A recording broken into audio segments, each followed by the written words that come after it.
ಹೋಗಿದೆ. ನಮ್ಮ ಫಾರ್ಮರ್ಸ್ ಅವರೇ ಸರಿ ಇಲ್ಲ ಇಲ್ಲಿ. ಮತ್ತೆ ನಾವು ಎಷ್ಟು ಸೇರೋದನ್ನೆಲ್ಲ ಒಂದೇ ಒಗ್ಗಟ್ಟಾಗಿ ಹೇಳ್ತಾ ಇರೋದು. ನಾವು ಫಾರ್ಮರ್ಸ್ ಅವ್ರು ಒಗ್ಗಟ್ಟಾಗಿರ್ಬೇಕು. ಸ್ವಲ್ಪ ದಿನ ಮರಿ ಬಿಡಿಸ್ಕೊಂಬೇಡ್ರಿ, ಏನಾಗುತ್ತೆ? ನಂಗೆ 20,000 ಕೆಪಾಸಿಟಿ ಲೇಡೀಸು, ನೈಟ್ ಹೋಗಿ ಅಲ್ಲಿ ಕಾವಲಿರ್ತೀನಿ. ಒಂದು ದಿನ ಹಾಸ್ಪಿಟ್ಲ್ಗೆ ಹೋಗಿದ್ದೀನಿ, ಒನ್ ಅವರ್ ಹಾಸ್ಪಿಟ್ಲ್ಗೆ ಹೋಗಿ ಬರ್ತೀನಿ ಅಂದ್ರೆ ನಿಮ್ಗೆ ಏನು ಬೇಕು ಹಾಗಾದ್ರೆ ಮರಿ ಅಂತಾರೆ. ನಮ್ಮಲ್ಲಿ ಲೇಬರ್ ಇಟ್ಟಿಲ್ವಾ? ಈಗ ಸಪೋಸ್ ಅದ್ರ ಓನರೇ ಬಂದು ಎಲ್ಲ ನೋಡ್ಬೋದಲ್ವಾ? ನೋಡಲ್ಲ ಅಲ್ವಾ? ಈಗ ಅದ್ರಾಗೆ ಹೇಳ್ತಾರೆ ಫಾರ್ಮರ್ಸ್ ಒಂದು ಒಗ್ಗಟ್ಟಲ್ಲಿರ್ರಿ. ನಾವು ಫಾರ್ಮರ್ಸ್ ಅದೇ ಒಗ್ಗಟ್ಟಿಲ್ಲ. ಏನ್ ಮಾತಾಡ್ತಾರೆ ಗೊತ್ತಾ? ಎಲ್ಲ ಕಂಪ್ನಿಗೂ ಕಳ್ಸಿದ್ದಾರೆ ನನ್ನ ವಾಯ್ಸ್ ಮೆಸೇಜ್. ಮುಚ್ಕೊಂಡು ಕೊಡ್ತೀನಿ ಅಂತ ಅಮ್ಮನೇ ಹೇಳಿದಾಳೆ ನೋಡ್ರಿ ಅಂದ್ಬಿಟ್ಟು ಎಲ್ಲ ಕಂಪ್ನಿಗೂ ಕಳ್ಸಿದ್ದಾರೆ. ಎಲ್ಲ ಸೂಪರ್ವೈಸರ್ ಮ್ಯಾನೇಜರ್ ನನಗೆ ಫೋನ್ ಆಗ್ತಾ ಇದ್ದಾರೆ. ಅಕ್ಕ ನೀನ್ ಯಾಕೆ ಕೈತಾರೆ, ಯಾರು ಮಾತಾಡಿ ನಿನ್ಗೇನ್ ಹಿಡಿದಿದೆ ಅಂತ ಕೇಳ್ತಾರೆ. ನಾನು ಏನನ್ನ ಹೇಳಕ್ಕಾಗುತ್ತೆ? ಮತ್ತೆ ಮರಿ ಲಾಸ್ಟ್ ಅಲ್ಲಿ ಎತ್ತಾರೆ, ವೀಕ್ ಮರಿದ್ರೆ ವೆಯ್ಟ್ ಹಾಕಲ್ಲ, ಏನಿಲ್ಲ, ಹಾಗೆ ಎತ್ಕೊಂಡು ಹೋಗ್ತಾರೆ. ಅದೊಂದು ಯಾವ್ದಿದ್ರು ನಮ್ಮ ಫಾರ್ಮರ್ಸ್ ಒಗ್ಗಟ್ಟಿರ್ಬೇಕು. ಈಗ ನಮ್ಮ ನೀರ್ ಬಿಲ್ ಎಷ್ಟು ಬರುತ್ತಣ?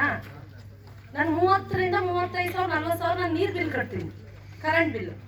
ಅದ್ಯಾರನ್ನ ಕೇಳ್ತಾರ? ಇಲ್ಲ. ಇದೇ ತರ ಸಾಕೊಡ್ಬೇಕು, ಇದೇ ತರ ಮಾಡಿ ನಾವ್ ಹೇಳ್ತೀರಿ. ಒಟ್ಟು ಈಗ ಎಷ್ಟು ರೇಟ್ ಇದೆ ಯಾರನ್ನ ಕೇಳ್ತಾರ? ಅಮ್ಮಣ್ಣ ಹೆಂಗೂ ಇಲ್ಲ, ಬೇಡ ಅಂದು ನಾವ್ ಇಳಿಸ್ಕೊಳೋಣ, ಬೇಗ ಯಾರೋ ಒಂದು ಒಟ್ಟಾಗಿ ಇಳಿಸ್ಕೊಳ್ಳೋಣ ಅಂತಾರೆ. ಒಬ್ರು ಒಂದು ಇದ್ರಲ್ಲಿಲ್ಲ. ನಮ್ಮ ಫಾರ್ಮರ್ಸ್ ಒಗ್ಗಟ್ಟಿಲ್ಲ. ನಾನು ಹೇಳೋದಷ್ಟೇ, ಫಾರ್ಮರ್ಸ್ ಒಗ್ಗಟ್ಟಿರ್ಲಿ. ಯಾವನ ಎಲ್ಲ ದಾರಿಗೆ ಬರ್ತಾರ ಅವ್ರು. ಫಾರ್ಮರ್ಸ್ ಫಸ್ಟ್ ಒಗ್ಗಟ್ಟಿರ್ಬೇಕು. ನನ್ನ ಮಾತು ಅಷ್ಟೇ.